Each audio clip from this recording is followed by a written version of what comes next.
What's up guys, Hotshotfrontier back at it again with another video, and in this video guys, we're going to be going over the meta tier list post the 2023 September ban list. So let's get right into it. We have top meta choice, watch out, high potential, experienced pilot, and tough spot. So let's start off with Drytron, and Drytron is a deck it's either high potential or watch out. I'm going to put in high potential. They did just get back Herald of the Orange Light back to 3, so they're definitely going to be a threat in the meta. Moving on, we have Adventure Synchron, and I'm actually going to put that at watch out.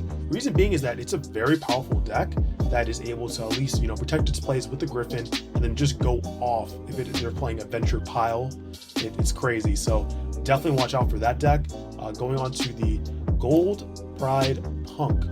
We're going to go with high potential. The great thing about the recent ban list is that now a lot of other decks that couldn't really compete before because of Kashtira now have a chance to compete. So I think this is a deck that has a very good high potential chance of competing in today's meta game. But moving on, let's go into, we have Live Twin Sprite.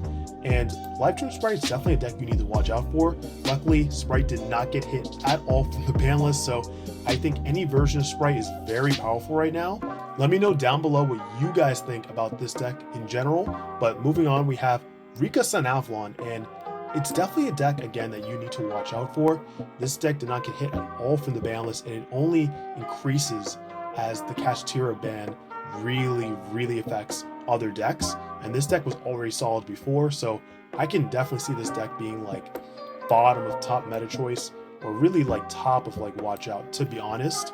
Next we have Runic Naturia, which I think is a deck with high potential.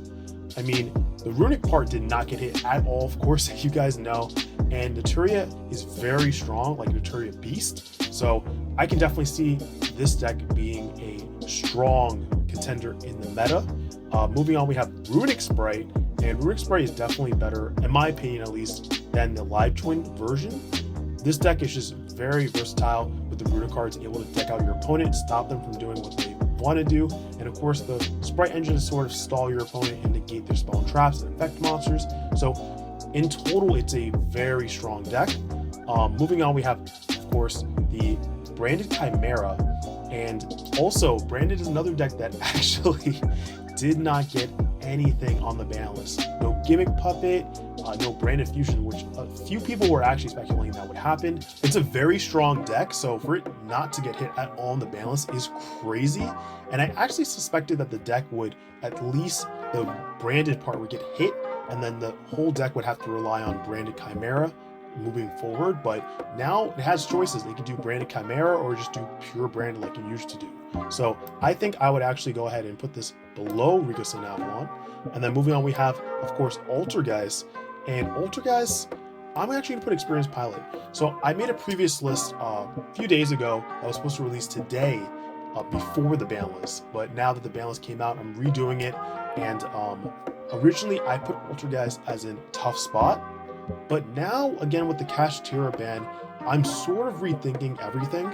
So Altergeist, I want to say, is actually Experienced Pilot now, just because they don't have to deal with one of the most menacing decks in the format, so they have a chance to really duke it out with a lot of the other decks currently out. So I pray for Altergeist. I think it could do very well, but only time will tell. Going on, we have Vanquish Soul, and Vanquish Souls are a very good deck that you need to watch out for. If you don't know the combo lines and what they do, you're definitely going to lose out to them. Next up, we have, of course, Plunder Patrol, and Plunder Patrol has a lot of high potential. I think based off the amount of hand traps they're playing, and of course, I feel like the version you run, the correct version is the Adventure one, where you're running Adventure Plunder Patrol, and it's a very good deck. I think depending on, the pilot, it's either Experienced Pilot or it's high potential. I want to say high potential. We have to see going into this format, what decks are going to be at the top and what hand traps are we going to be focusing on as well. And next, talking about hand traps, we have Marine Cess, and it is a very high potential deck.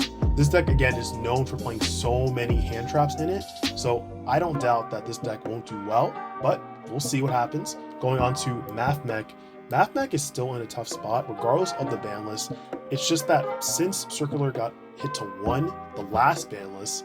It just really hasn't recovered. It's been in a tough spot for a while, but I mean, who knows? They might get new support cards later on or something off the ban list, right? Probably circular, but we'll have to just see. Exosisters is a deck that I'm actually going to put of like kind of like third of high potential. Exosisters is a very great deck that can run D-Shifter, and I think that's more important now, especially because Kashtira is not around. I'm going to say that word like probably 30 times this video, but it really is that. Like, it was like a Kashtira deck, but it was not as effective as, you know, Kashtira was. And now that Kashtira is gone, we have decks like Floowandereeze and Exosisters that kind of slowly fill that spot in terms of using D-Shifter. So I hope the deck does very well this format, because it's seen little success, you know, some success here, some there, but nothing at like a huge level. So I'm definitely rooting for this deck. But moving on, we have Traptrix, and Traptrix is a deck that you definitely want to watch out for. This deck is one of the best trap-based decks that we have out right now. I mean, it has such good versatility in the trap cards that it plays, and I think that if you don't know the combo lines for this, you're definitely going to be punished. And Traptrix Labyrinth is a very interesting build if you guys have not seen videos of that. But next we have Purrely, and Purrely is definitely top meta choice. I had it top meta choice before, of course, but even more now that it even dodged that ban list. So a lot of other decks have been, you know, gone slowly down, and this is still a top meta choice. Salamangreats are back, guys. We are putting that at high potential. I want to put it watch out. Definitely high potential. Reason being is that this deck does not have many dead hands. Like, a lot of the cards in the deck are very consistent. You're not running bricks really. And I mean, come on, Gazelle back to 3. Let's go. We already knew it. Konami was selling products, so they have to put Gazelle back to 3. It only makes sense. I'm really happy we predicted that, but it was kind of common knowledge, to be honest, at that point. Next up, we have Blackwings. And Blackwings, again, another deck that I feel like got a bump because Kashtira went down. I would actually put this more towards like, probably like above Plunder. You know, Blackwings are a complex combo deck, but the one problem it has is that if you interrupt them very early, and like let's say you stop the normal summon, most of the time, unfortunately, that's it. This is one of my favorite decks. I love this deck. I think like in some cases you're forced to run cards like Crossout Designator to just kind of stop that from even happening. But you know, the chances of you drawing that too are just very low. But overall, Blackwings is a very good deck, especially if they can go off. They can play through hand traps, but it depends on what hand traps that your opponent has. You know, like if they're going like 2 or 3 hand traps, it might be enough to stop it. But again, it depends on the boards that the hand that you start with.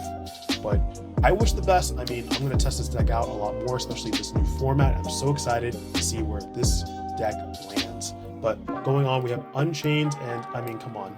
Unchained is top tier. I mean, even before, you know, the regional, the Team YCS that Pack and his team won. We have Jesse Connon. He won his 5th title. Absolutely amazing Unchained, but we're at the seat going into this format. Reason being is that now that Kashtira is gone, you know, the main boss that everyone, the final boss that everyone hated, now we have Unchained that people are kind of setting their eyes on. So people might be running those marionetters to kind of take their Unchained players' opponents' monsters and bring it to their side. So this deck might even go to like watch out or back to high potential. We'll see, but I hope it stays at top meta choice. It's a very good strategy, so only time will tell, right? Let's go into the next one, and that is Heroes. Heroes are probably a deck that, you know, experienced pilot can really handle. I feel like it's more of the long-term hero players that know what the deck does and how to play against certain decks that will see the most success. It has not really gotten any new cards since like Monster's Revenge, but trust me, it's legacy support, so they'll definitely eventually get new support at some point, right? Next we have Mannadium, and Mannadium, I'm going to say, this is a hot take, I'm going to say it's top meta choice. Probably like the low of top meta choice. Reason being is that Hot Red Calamity did not get hit at all. Yes, they are trying to sell those structured decks, but it's just an amazing deck, you know, regardless. And I think we're going to see more of this deck in this format. But next we have Kashtira, and I mean, you know, it's definitely at a tough spot. I'm actually going to say Experienced Pilot. That's also another hot take. Reason being, I mean, you still have the strategy and what it can do. It's just without a Rise Worm, which was the main thing, right? So we'll see, because now it also depends if people are still going to be running Book of Moons and Book of Eclipses as well, because it was mainly against Kashtira. Like, everyone was playing cards to stop Kashtira from doing what they want to do.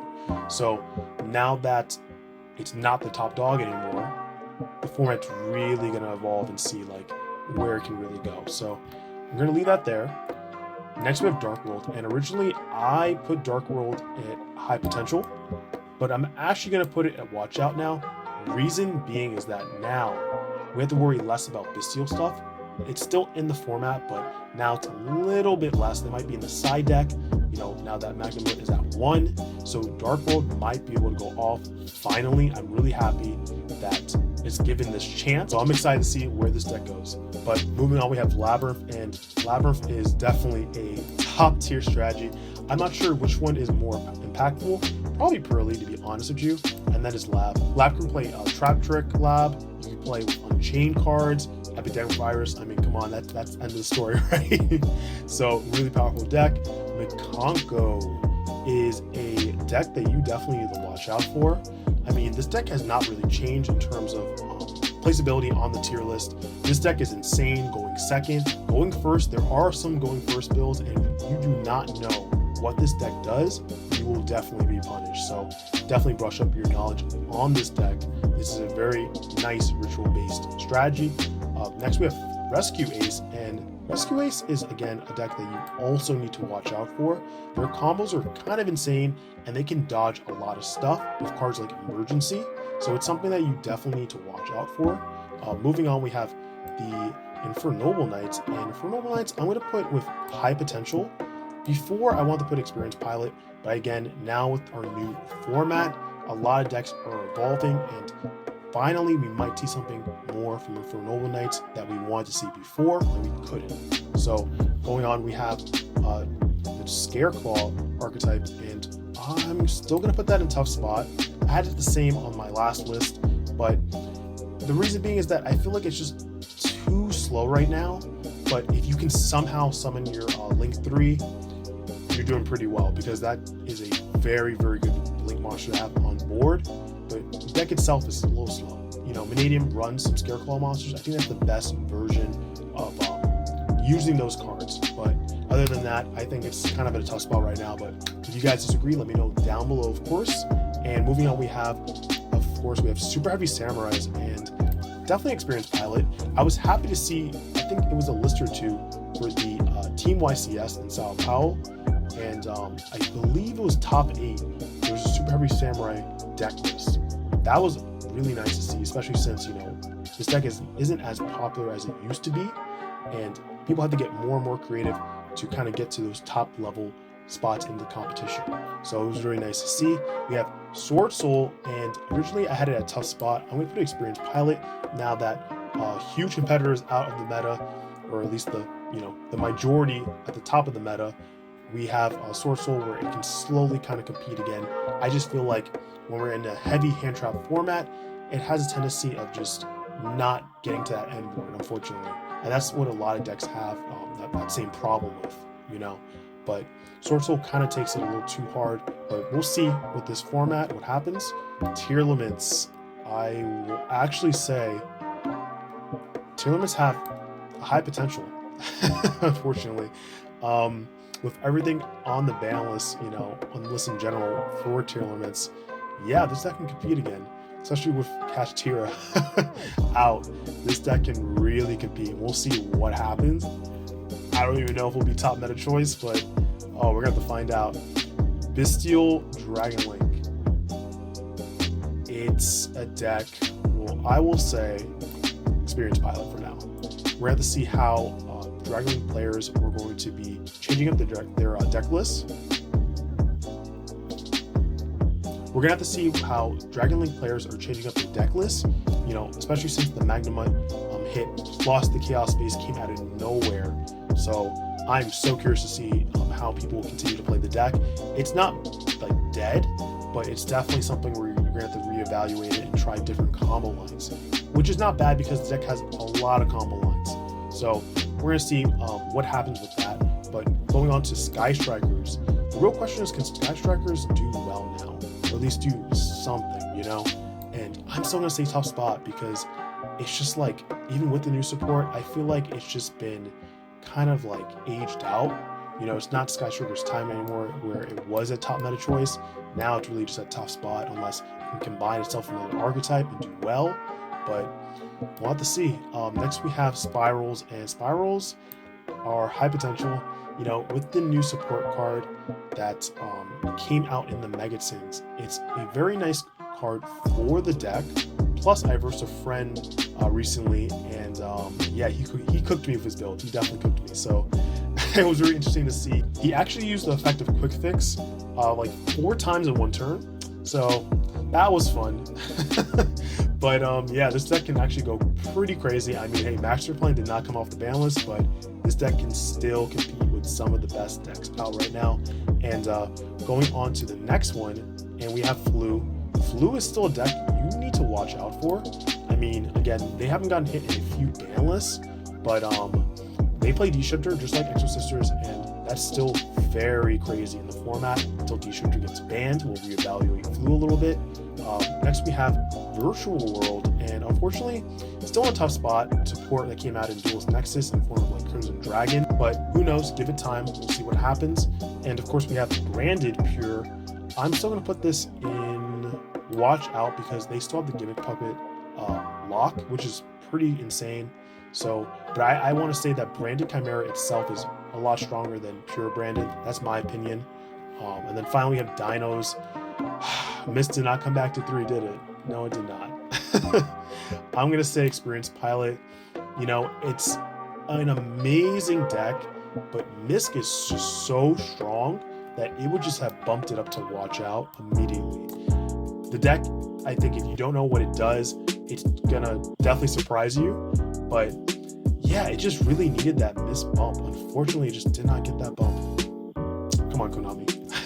And guys, this is my meta tier list post the September 2023 ban list. If you guys agree with our picks, let me know down below. If you don't, also let me know down below. I can't wait to hear all your opinions on this list. But guys, if you like this video, make sure you give it a huge like.